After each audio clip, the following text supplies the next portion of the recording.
Middle east में बढ़ते तनाव ने पूरी दुनिया के बाजारों को हिला कर रख दिया है।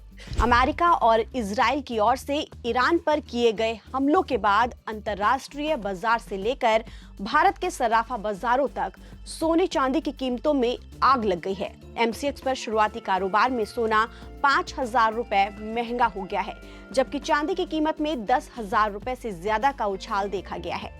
दुनिया में जब भी संकट गहराता है तो निवेशक सुरक्षित निवेश के लिए सोने और चांदी का रुख करते हैं। इसी वजह से इनकी कीमत में उछाल आता है।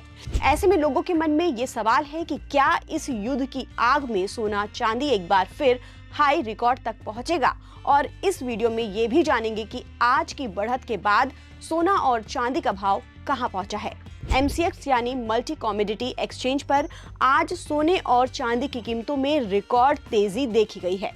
एमसीएक्स पर अप्रैल एक्सपायरी वाले सोने के भाव में भी 5,000 रुपए की भारी तेजी के बाद ये 1,66,751 रुपए प्रति 10 ग्राम के रिकॉर्ड स्तर पर पहुंच गई है।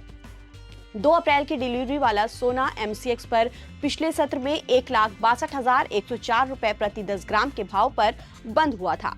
इसी तरह 2 मार्च की सुबह एमसीएक्स पर चांदी की कीमतों में 10,000 रुपए की ऐतिहासिक बढ़त दर्ज की गई है। पिछले सत्र में ये 2,82,644 रुपए प्रति किलो के भाव पर बंद हुई थी और आज 2,82,684 पर खुली। शुरुआती कारोबार में ये 10,508 रुपए की तेजी के साथ 2,93,152 रुपए तक उछली।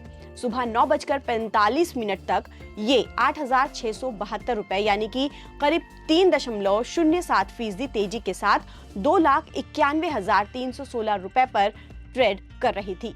बाजार के एक्सपर्ट्स का कहना है कि जब भी दुनिया में तनाव बढ़ता है तो निवेशक सबसे पहले सोने की तरफ भागते हैं। इजराइल ईरान जंग ने कीमती धातुओं की मांग को और मजबूती दे दी है, क्योंकि लोग अब जोखिम वाले शेयरों से पैसा निकालकर सुरक्षित जगहों पर लगा रहे हैं। भारत के लिए कच्चे तेल की बढ़ती कीमतें महंगाई का खतरा बढ़ा सकती है। ऐसे में सोना महंगाई से राहत का सबसे अच्छा जरिया साबित हो रहा है। वहीं चांदी सुरक्षित निवेश के साथ साथ इंडस्ट्री में भी काम आती है, इसलिए इसमें उतार चढ़ाव ज्यादा है। लेकिन तनाव के इस समय में ये तेजी से रिस्पांस दे रही है। मार्केट एक्सपर्ट्स का कहना है कि अभी भी कंडीशन को देखते हुए पैनिक सेलिंग नहीं करनी चाहिए। बाजार में उठापटक का दौर जारी रह सकता है। ऐसे में आने वाले पोर्टफोलियो में डाइवर्सिटी करना जरूरी है। सोने और चांदी में निवेश करने के साथ कुछ हद तक आप रिस्क को कम कर सकते हैं। हालांकि लंबी अवधि के लिए किया गया निवेश भविष्य में ज्यादा फायदेमंद साबित हो सकता है। ताजा अपडेट के लिए आप बने रहिए नवभारत टाइम्स के साथ। नमस्कार।